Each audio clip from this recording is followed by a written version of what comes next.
Da Vinci stole paper from his father. His father was a notary, the kind of man who kept careful records, the kind of man who would have noticed paper gone missing. And Leonardo took it anyway, sheet after sheet to draw.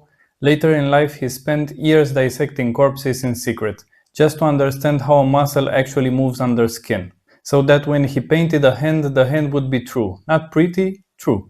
It seems that obsession, given enough time, makes you a master. I want to talk today about a book that did something to me.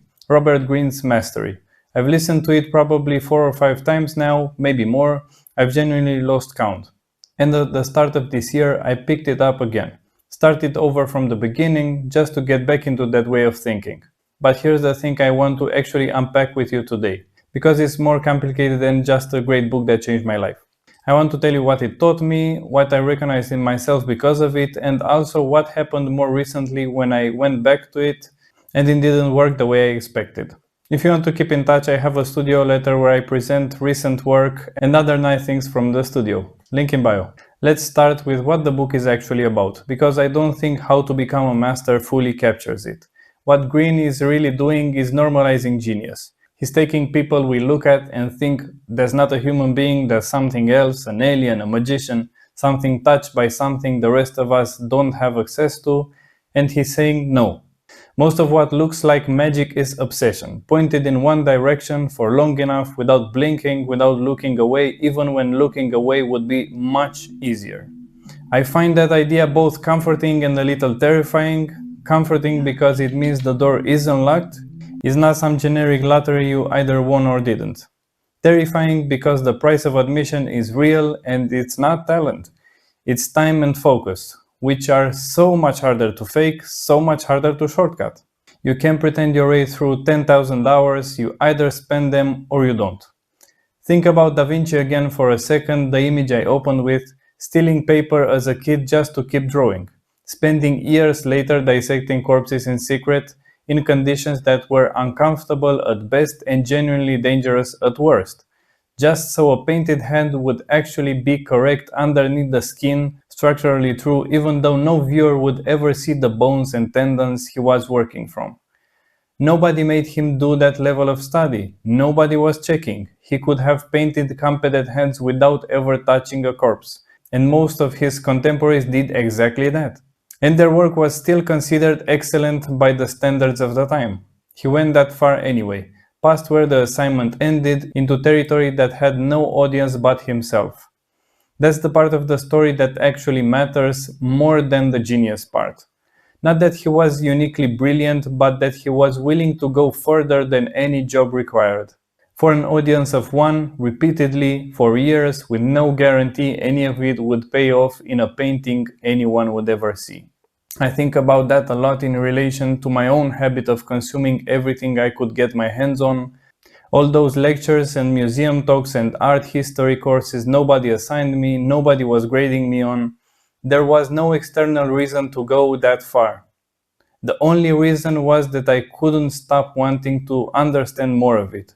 The same way Leonardo apparently couldn't stop wanting to understand what was actually happening under the skin.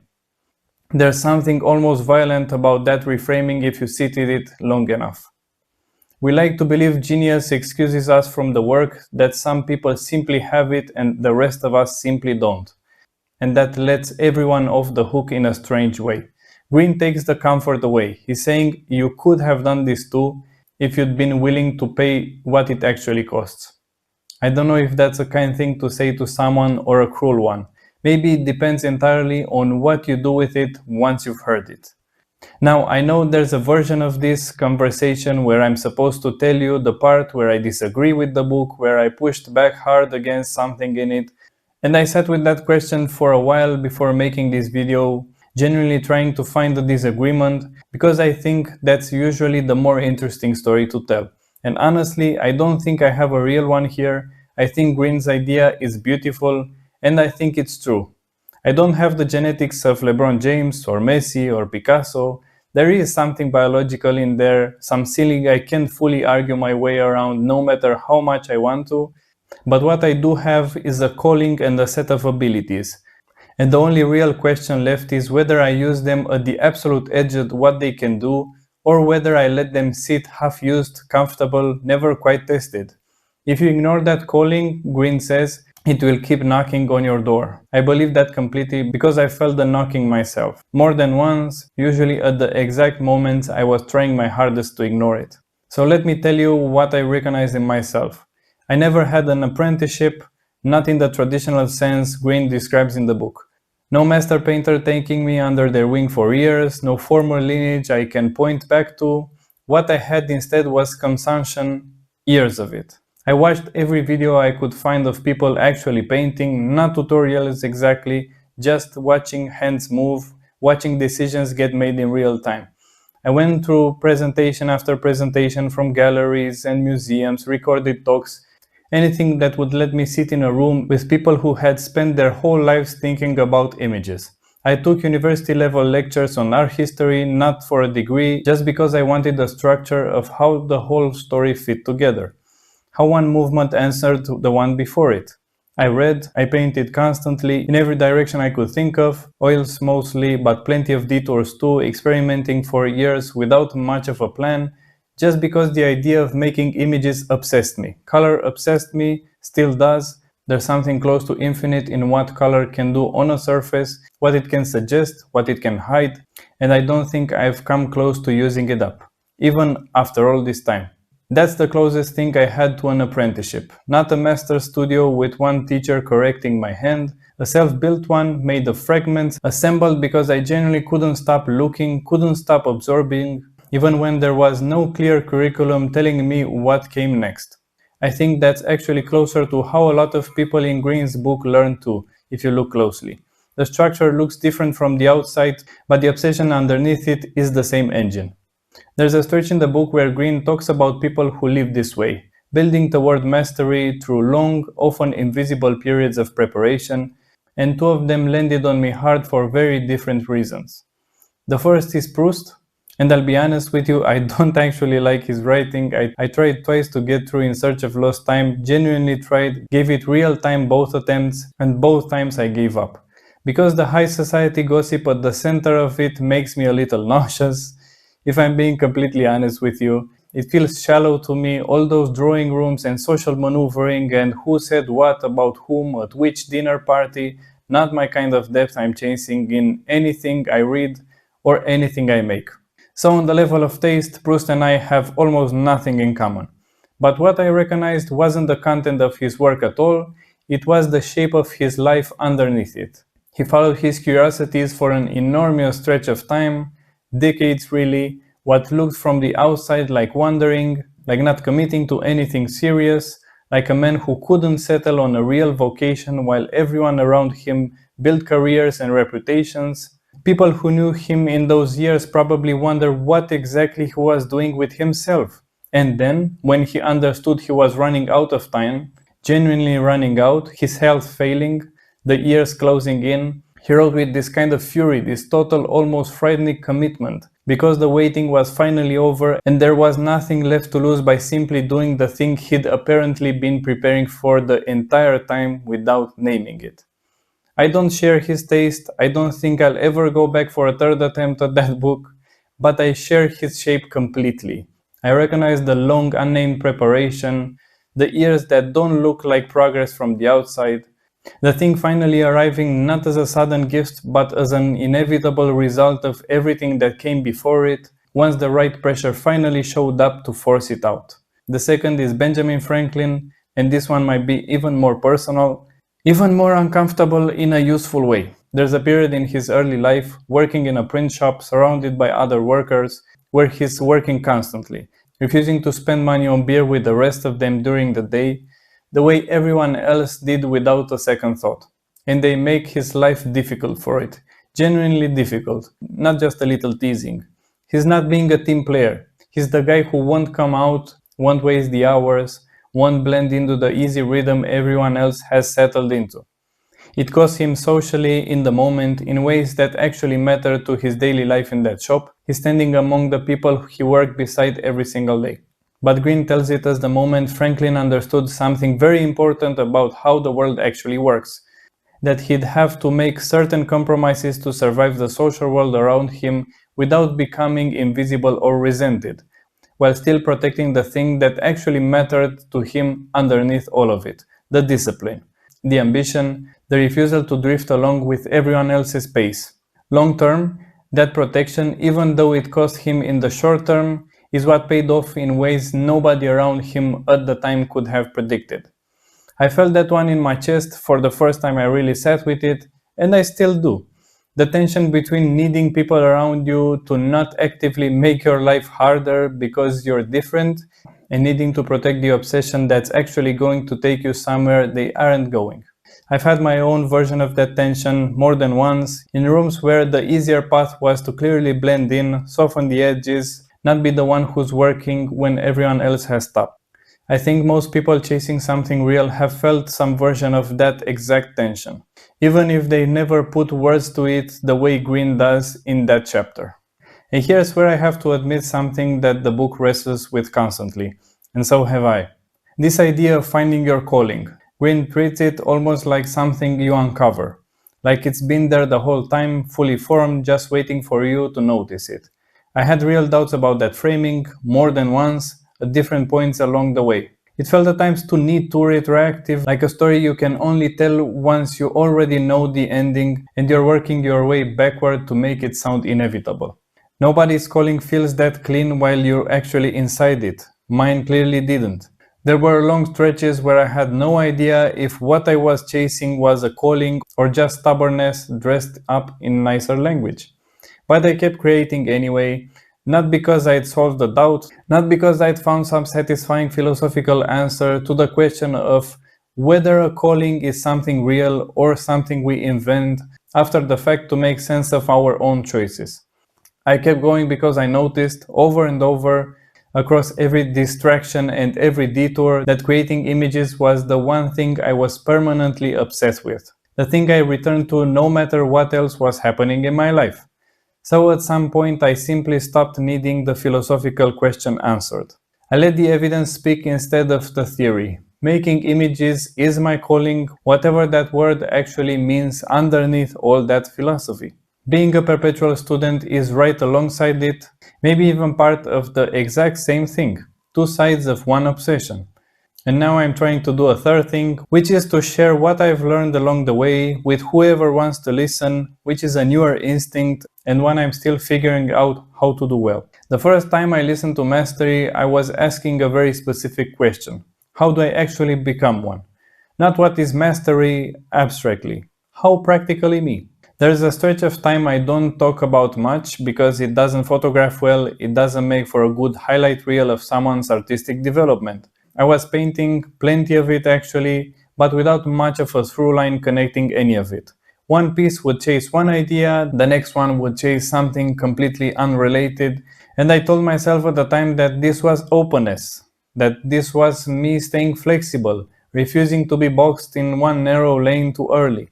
There's a kind of comfort in calling scatterwork openness instead of what it might actually have been, which was avoidance. A way of never having to fully commit to anything long enough for it to either succeed or visibly fail in front of me. It took longer than I'd like to admit to realize that what looked like freedom was actually costing me the one thing real depth requires, which is staying with a single problem long enough for it to start talking back to you. Every time I jumped to something new, I was resetting the clock, starting the relationship with that problem over from zero, never letting it mature into something I actually understood from the inside out. And I think the book gave me a real answer for that exact stuck point, even if it wasn't a simple one. Somewhere in there, I went through that period where I was painting a lot, but without much direction. Lots of energy, not much aim, and I realized, somewhat reluctantly, almost against my own instinct towards staying open, that I needed to choose something specific and commit to it, whether or not it felt exciting every single day, instead of scattering myself across every idea that interests me that week. That's the part nobody really prepares you for, that committing to a direction doesn't feel like inspiration most days.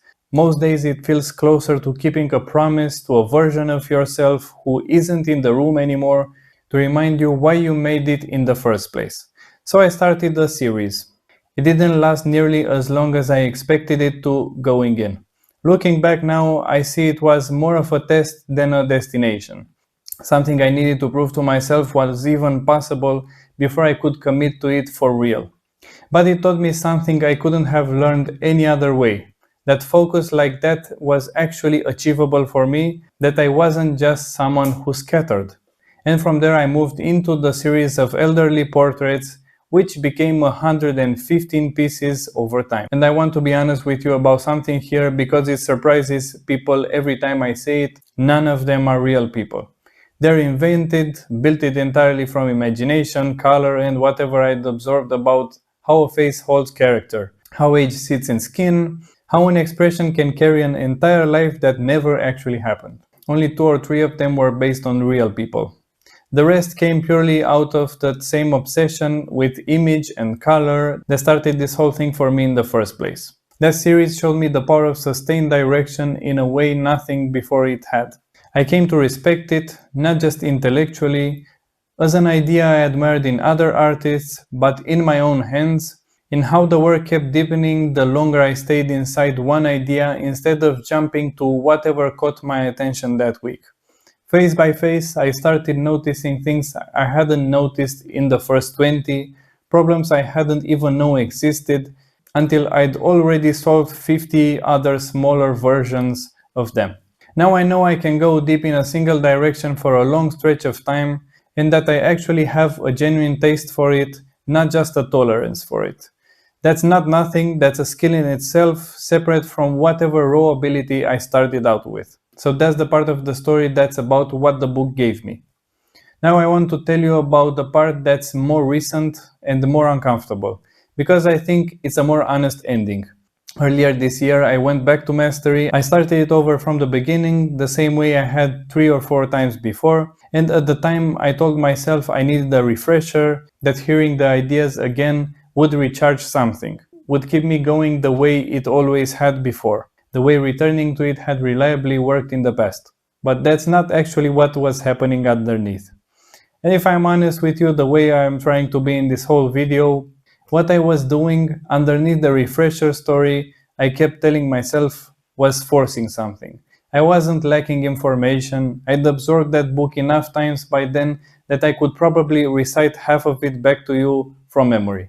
What I actually needed wasn't a reminder to keep pushing forward harder on the same track I'd already been running on for years. I needed to fix something in the system itself, something that had quietly broken without me fully admitting it to myself. Something underneath the surface that no amount of motivation language was going to repair. I needed a pause, a switch, not a push. Pushing was, if anything, the exact opposite of what that moment actually called for. So I stopped.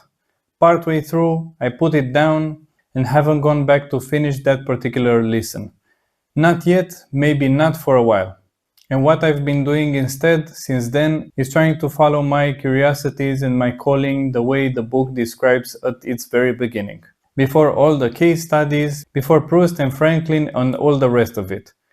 Just that early, simple idea, almost too simple to notice on a first listen, pay attention to what you're actually drawn to and follow it, even before you fully understand why, even before you can explain it to anyone else, even yourself.